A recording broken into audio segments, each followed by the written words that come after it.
안녕하세요, Cherry Moon Jhazz. Welcome back to my channel. On our previous lesson, we talked about and we learned about spatial relation. We learn how to describe where things are. Natutunan natin kung paano ba natin sasabihin in Korean kung ang isang bagay ay nasa taas, nasa ilalim, nasa labas, o nasa loob at nasa gilid ng isa pang bagay. And if you want to recall our previous lesson, you can click the link below. And today, we will learn something new in Korean language. And in this lesson, we will learn about possession. We will learn how to express that someone has something in Korean. But before we start, let's have some vocabulary words first.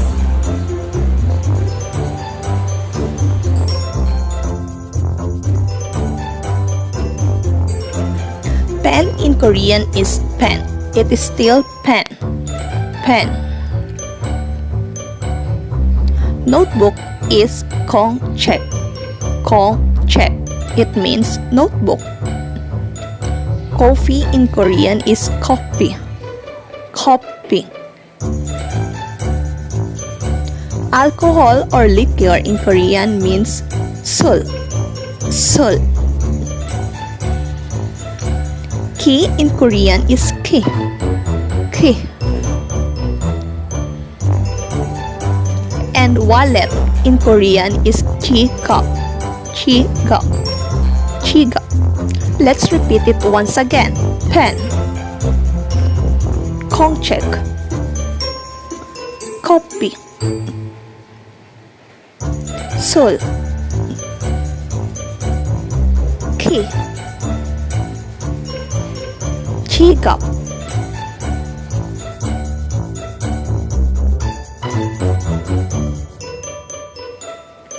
What is possession? It is the act of having or taking into control. We use this to indicate that someone has something. In Korean language, to indicate possession, we will use this sentence structure. First is the topic with the topic marker un or nun. In this part, we will put here the person that who has something. Dito natin lalagay sa unang part kung sino yung nagmamay-ari with the topic marker un or nun. After the topic, next is the subject with the subject marker I or ga. We will put in this part the object or the thing that someone owned.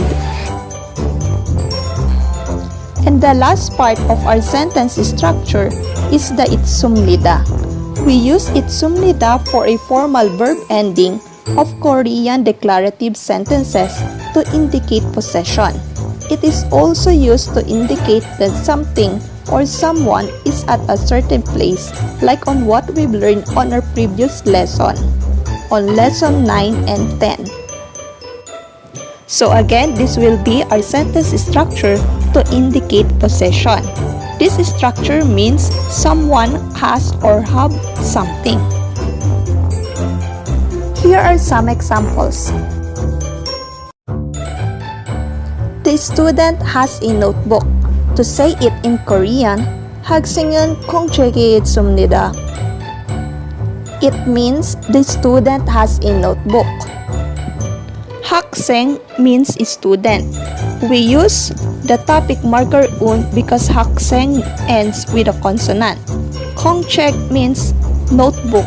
We use the subject marker I because 공책 ends with a consonant, and we use 있습니다 because it is used to indicate that someone has something.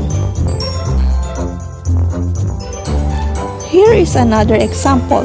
When you want to say I have a key in Korean, you would say 저는 키가 있습니다. It means I have a key. 저 means I, and then we add the topic marker nun because 저 ends with a vowel, and then ki means key, then we add a subject marker ga because it also ends with a vowel. And then, 있습니다 is a formal verb ending of declarative sentence in Korean to state that someone has something. Now, we already know how to say someone has something. How can we say when someone doesn't or don't have something? We just still need to use the same sentence structure, but kailangan lang natin baguhin yung last part, yung 있습니다. We will change it into 없습니다. 없습니다. 없습니다 is a negation form of 있습니다. It indicates that someone doesn't or don't have something. So when we want to say in Korean that someone doesn't or don't have something, we just start with the topic marker un and nun, then the subject with the subject marker I or ga plus 없습니다. It means that someone doesn't or don't have something. Here are some examples. For example, you want to say I don't have a newspaper. In Korean, you would say 저는 신문이 없습니다. And it means I don't have a newspaper. 저 means I, and we use the topic marker nun. And then 신문 means newspaper, and then we use the subject marker I because 신문 ends with a consonant. And lastly, the 없습니다, it is a negation form of 있습니다. It indicates that someone doesn't have or don't have something. And here is another example. When you want to say that man has no children, in Korean, you would say 그 남자는 아이가 없습니다. 그 남자는 아이가 없습니다. It means that man has no children. Who means that, 남자 means man, nun is a topic marker, 아이 means child, ka is a subject marker, and 없습니다 is the negation form of 있습니다 to indicate that someone doesn't or don't have something.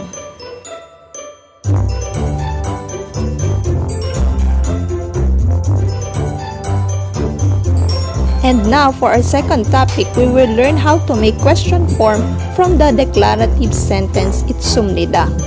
We will learn how to make question form when you want to ask if someone has something. Aalamin natin kung paano ba itanong in Korean kung ang isang tao ay may ganoon na bagay. This will be our sentence structure to make that kind of question. This structure means does or do someone has or have something? On the first part of the sentence structure, we will put our topic with the topic marker un or nun, and then the subject with the subject marker I or ga, and then the last is the 있습니까. 있습니까 is an interrogative form of 있습니다.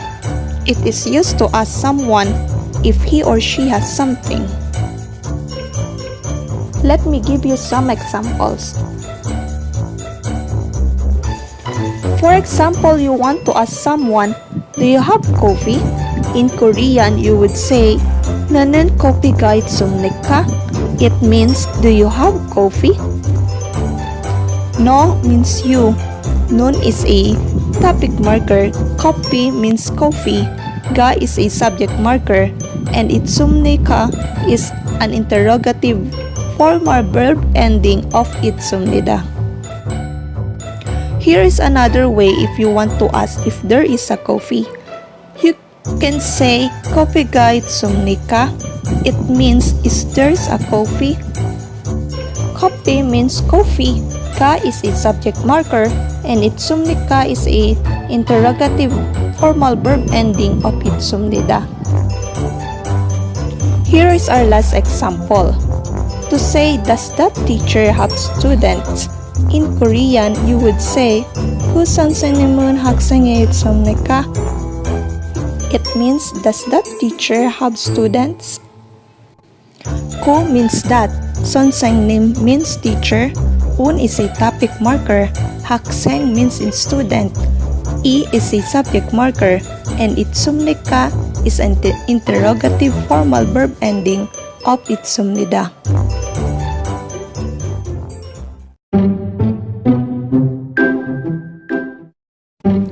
저는 부자가 아닙니다. 부자는 집이 있습니다. 저는 집이 없습니다. 부자는 차가 있습니다. 저는 차가 없습니다. 저는 무엇이 있습니까? 저는 사랑이 있습니다. 당신이 있습니다. And that's it. I hope you learn a lot from this video. See you on my next video. Bye!